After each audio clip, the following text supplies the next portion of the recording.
तेजश्री हमारे साथ है नन्नगरी से और 50 मिनट क्योंकि वक्त बाकी है। तेजश्री, वहां कैसी तैयारियां हैं और क्या पार्टी समर्थकों का, कार्यकर्ताओं का बाहर इकट्ठा होना शुरू हुआ? क्योंकि आज सभी की निगाहें हैं, 8 बजे से काउंटिंग शुरू हो जाएगी। जी बिल्कुल शुभांकर और चित्रा, देखिए हमने आम आदमी पार्टी और भारतीय जनता पार्टी के दफ्तरों से तस्वीर देखी, लेकिन जहां से इन दोनों ही पार्टियों का भविष्य तय होने वाला है वहां की तस्वीरें, यानी कि नॉर्थ ईस्ट दिल्ली के एक काउंटिंग स्टेशन पर इस वक्त मेरी मौजूदगी है। जल्दी से तस्वीरें दिखाती हूँ आपको। दलवीर, सबसे पहले तो आप ये दिखाइए कि यहाँ पर बाहर किस तरह से यहाँ पर माहौल है। आप देखिए कि सुरक्षा कड़ी की गई है, चप्पे चप्पे पर पुलिस तैनात की गई है। आपको बता दें कि 20 सिक्योरिटी की टीम्स बनाई गई है जिन्हें तैनात किया जाना है, और साथ ही साथ 10,000 पुलिसकर्मी टोटल इस चुनाव ड्यूटी में लगाए गए हैं। हर एक सीनियर कर्मचारी को, हर एक अधिकारी को पूरी तरह से ट्रेनिंग दी गई है, और साथ ही साथ पल पल की अपडेट ऑनलाइन की किस तरह से यहाँ पर जो चुनाव के नतीजे आएंगे वो एप्लीकेशन के जरिए, ऐप के जरिए सामने आएंगे। लेकिन यहाँ पर पार्टी के कार्यकर्ता भी पहुंच रहे हैं जो नॉर्थ ईस्ट दिल्ली का प्रतिनिधित्व कर रहे हैं। यहाँ पर वो पहुंच चुके हैं। भारतीय जनता पार्टी से मुकेश यहाँ पर आ चुके हैं, आम आदमी पार्टी के भी जो प्रत्याशी है वो भी आ चुके हैं। यानी कि कुल मिलाकर यहाँ पर दफ्तर के बाहर तैयारियां हो चुकी हैं और सिक्योरिटी भी यहाँ पर पूरी तरह से टाइट है।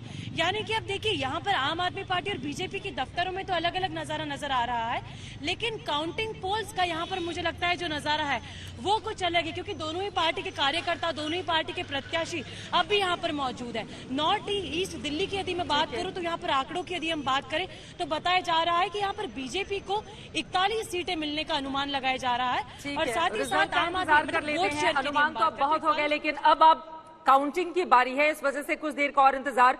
कॉमनवेल्थ विलेज से इस वक्त सुशांत मेहरा हमारे सहयोगी जुड़ चुके हैं। पिछली बार भारतीय जनता पार्टी ने 180 से ज्यादा सीटें जीती थी, इस बार वही प्रदर्शन दोहराने की वो बात बार बार कह रही है। लेकिन आप जिस काउंटिंग सेंटर के बाहर मौजूद हैं वहां की तस्वीरें दिखाइए, किस तरह की तैयारी की गई है, क्योंकि अब 48 मिनट का और वक्त रह गया है। सुशांत,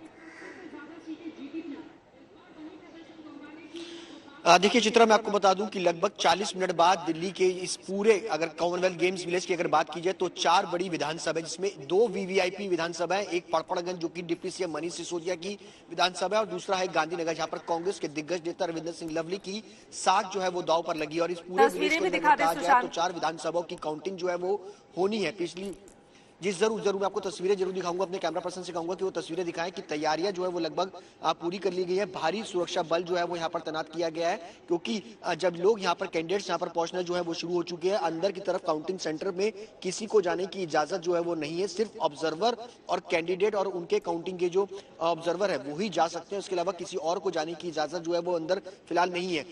इसके साथ साथ अगर बात की जाए तो बड़ी संख्या में धीरे धीरे करके कॉमनवेल्थ गेम्स के बाहर जो अगर कहा जाए तो पार्टी वर्कर्स जो है वो धीरे धीरे अब इकट्ठा होना शुरू होंगे, क्योंकि जैसे जैसे रुझान सामने आएंगे, क्योंकि पहले पोस्टल बैलेट जो है वो ओपन होंगे और उसके बाद लगभग 15 मिनट बाद जो है वो काउंटिंग पूरी तरीके से स्टार्ट हो जाएगी। इस पूरी विधानसभा में अगर कहा जाए तो पिछली बार बीजेपी ने अच्छी खासी लीड जो है वो हासिल की थी, लेकिन इस बार आम आदमी पार्टी का जिस तरीके से ईस्ट दिल्ली के अंदर प्रदर्शन की अगर बात की जाए तो पूरी ताकत जो है वो डिप्टी सीएम मनीष सिसोदिया की तरफ से झोंकी गई थी। बीजेपी की तरफ से तमाम जो मुख्यमंत्री हैं उनको उतारा गया था। खासतौर पर अगर बात की जाए पड़पड़गंज के अंदर उत्तराखंड के जो बहुत बड़ी संख्या में लोग रहते हैं उनके बीच में उत्तराखंड के मुख्यमंत्री को कैंपेनिंग के लिए 2 या 3 दिन तक लगातार उतारा गया था। उन्होंने पूरे और वही उत्तराखंड और गुजरात, यही शायद 2 समुदाय है जिसका समर्थन हमारे एग्जिट पोल में चित्रा मिलता हुआ नजर आ रहा था।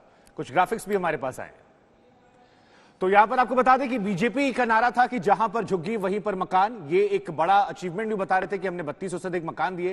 कांग्रेस कह रही थी कूड़े के ढेर साफ करेंगे, हाउस टैक्स माफ करेंगे, शीला दीक्षित वाली दिल्ली देंगे। लेकिन आम आदमी पार्टी चित्रा पूरा चुनाव सिर्फ और सिर्फ कूड़ा। आप कोई सवाल पूछिए, हम दिल्ली का दंगल कर रहे थे, आप दाएं पूछिए बाएं पूछिए, जवाब सिर्फ एक मिलेगा, कूड़ा साफ करेंगे, कूड़ा साफ करेंगे। और उसी पर यह चुनाव रखा, और अगर ये नतीजे आते हैं तो हो सकता है ये उसकी एक बड़ी वजह हो।